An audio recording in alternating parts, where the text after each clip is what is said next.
Imran Khan, thanks for joining me on UpFront. You have suggested that Nawaz Sharif, Pakistani Prime Minister, has lost moral authority, should stand down from office because he has no credibility after his alleged involvement in tax dodging, offshore accounts, the so-called Panama Papers in which he and his family's names appeared.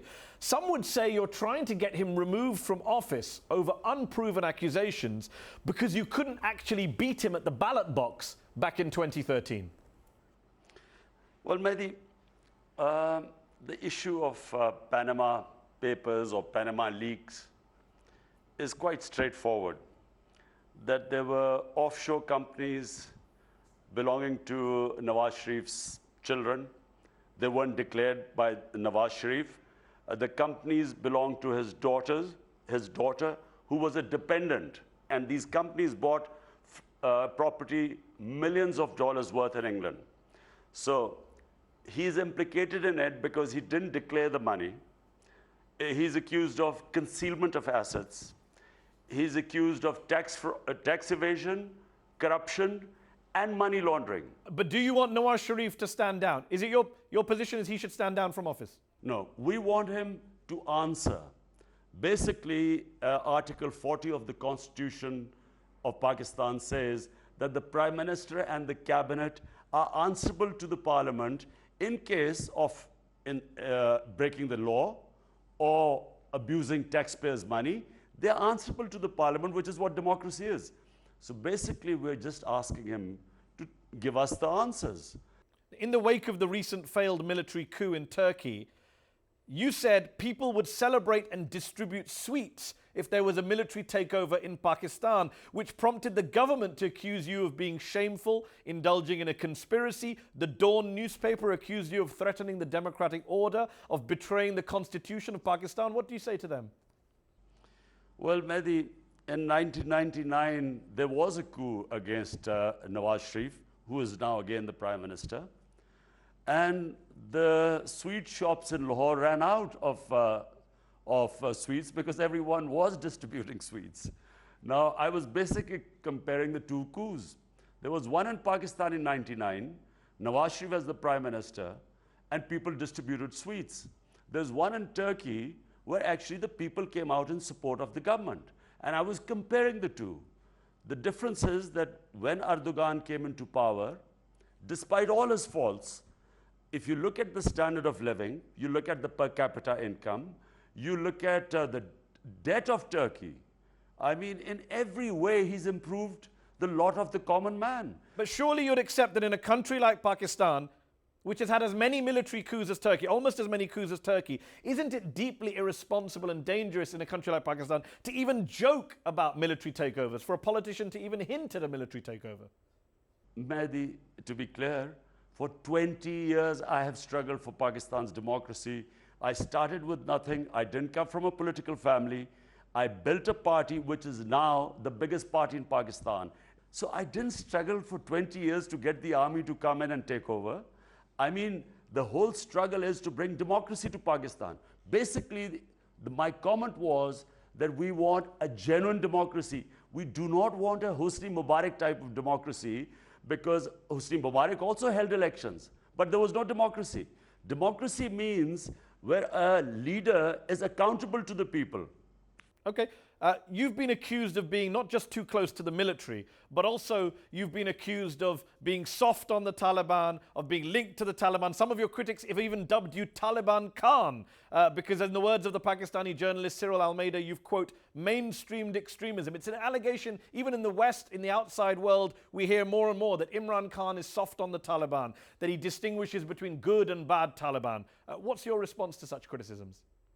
Firstly, what is the evidence that I'm close to the military? When General Musharraf was in power, when we had General Musharraf, a military dictator in power, I was the only leader, political leader who was sent to jail. I was his biggest opponent. I was against his military rule, probably, which is why I was the only one sent to jail. All the rest were house arrested. Now, second, Taliban. Most people do not understand the whole Taliban syndrome. The phenomena of Taliban has to be understood that there were no militant Taliban in Pakistan when 9/11 took place. There were no militant Taliban in Pakistan right up till 2004. The militancy started in Pakistan when Pakistan Army went into our tribal areas. The tribal areas of Pakistan are per capita are the most weaponized place on earth. It has more weapons than anywhere else. So when the Pakistan Army went into the tribal areas, collateral damage took place because there were villages that were being bombed, women and children were being killed, and our Taliban was not an ideological movement. The ideological part would be barely 5%. Basically, it was a reaction of Pakistan Army perceived to be going into the tribal areas on behest of the Americans, supposedly to flush Al-Qaeda, which had come in from Afghanistan after Tora Bora. And so we did not have ideological Taliban as a movement. But a lot of people would say you're very good at analyzing the subject, you're very good at understanding the problem, but you don't condemn it as much as other people. We all agree that the Pakistani Taliban are a product of war, of militancy, of the war on terror, whatever you want to get into the root causes. But ultimately, they are a vicious group that kill civilians, and people like yourself, the critics say, don't condemn them enough. This is absolute nonsense. It's just not true. All you have to do is look at my statements for the past 10 years. Every bomb attack any human being would condemn where innocents are being killed. Do you consider the Taliban to be a terrorist group? Yes, they are. Anyone who kills innocent people are terrorists. They have killed, and there are 50 different groups. Remember one thing, Mehdi, there are 50 different Taliban groups, or at one point there are less now, but at one point, 50 different groups called themselves Taliban. Amongst them were drug mafia, land mafia, smugglers. But the main group, the TTP in 2014, asked for you to be a mediator on their behalf in talks with the government. You turned them down, but the fact is that one of the world's most vicious groups picked you to be their go-between with the Pakistani government. Why do you think that is? So there was an all-parties conference in Pakistan. All the parties decided that there should be a dialogue to make with the one who could be reconciled. So once this was agreed, the government started a dialogue or proceeded to talk to the Taliban for a dialogue.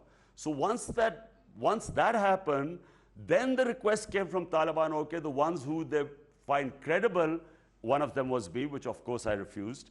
And that dialogue was sabotaged by a drone attack. Before the dialogue could start, the head of that Taliban was killed by a drone attack, and that was the end of the talks. On the ideological front, the former president of Pakistan, Asif Ali Zardari, recently criticized you for your party's decision at a regional level to allocate 300 million rupees, around $3 million US, to the Darul Uloom Haqqania, which has been dubbed the University of Jihad because of the number of Taliban fighters who have come through its ranks. Former President Zardari says that your party giving them money is the legitimization of the Taliban and an undermining of Pakistan's fight against the Taliban. This is Zardari, like so many of the Muslim corrupt rulers, ex-rulers, trying to win Western support by saying, how liberal they are and, how anti-Taliban they are. And this has totally out of context, this whole thing is being said. Now, let me just explain what is my party's view on madrasas. When you marginalize people, as you're finding in the West, you radicalize them. Marginalization leads to radicalization. So the whole idea was to get the madrasa system into the mainstream so that these children from the poorest background in the madrasas, 2.2 million children, they should be brought into the mainstream so they could also get jobs. But have you mainstreamed that University of Jihad now? Have you succeeded in mainstreaming it? Firstly, it's, all the governments, if it was a university for jihad, it should have been shut down. Because, there was Asif Zardari's government was in power for 5 years. Why didn't he shut it down? It's not just the Taliban's intolerance that's threatening Pakistan today. You have Ahmadis being persecuted by the state, Shias regularly being targeted and massacred. Would you get rid of the blasphemy laws, for example, which were brought in during the Soviet war and which lead to a lot of minorities, Ahmadis, Christians, getting lynched, being put on trial, being sentenced to death. Would you get rid of those repressive laws? First of all, the background of blasphemy law is this, that blasphemy law was brought in by the British, not at the time of General Zia, as it's wrongly perceived. The British brought it because when in villages where Hindu, Muslim, Sikhs, Christians were living, easily a riot could take place if someone said something against something bad about someone sacred to one of the religions. So the British brought this blasphemy law. It was actually to prevent, there would be legal action against anyone who caused mischief.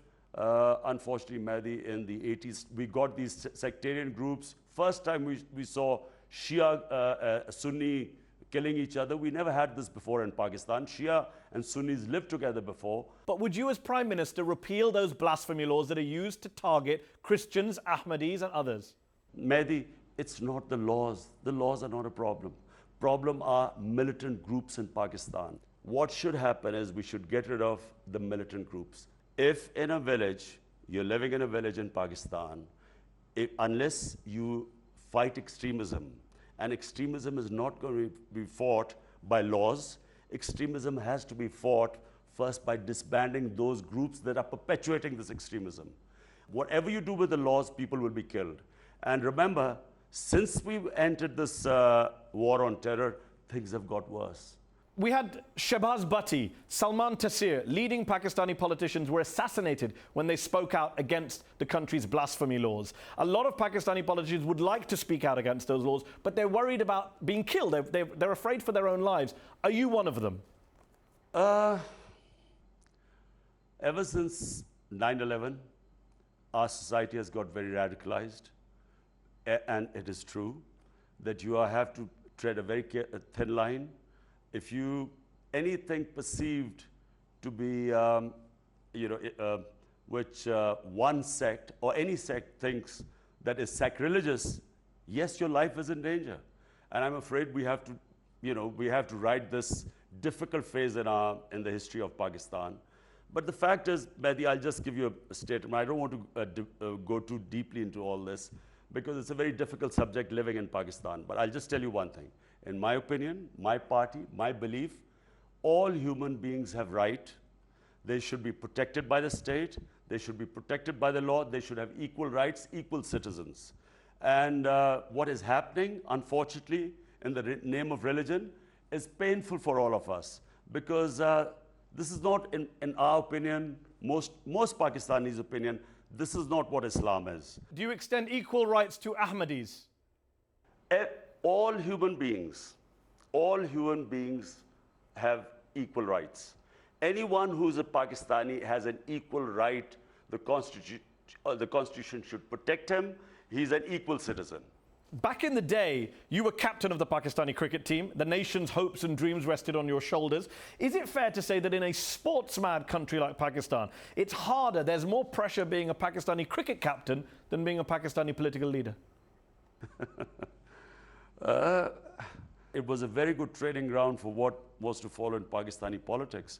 Had I not had that experience of 10 years of captaincy, which is the longest tenure of anyone in our history, I wouldn't have lasted this long in politics. Imran Khan, thanks for joining me on UpFront.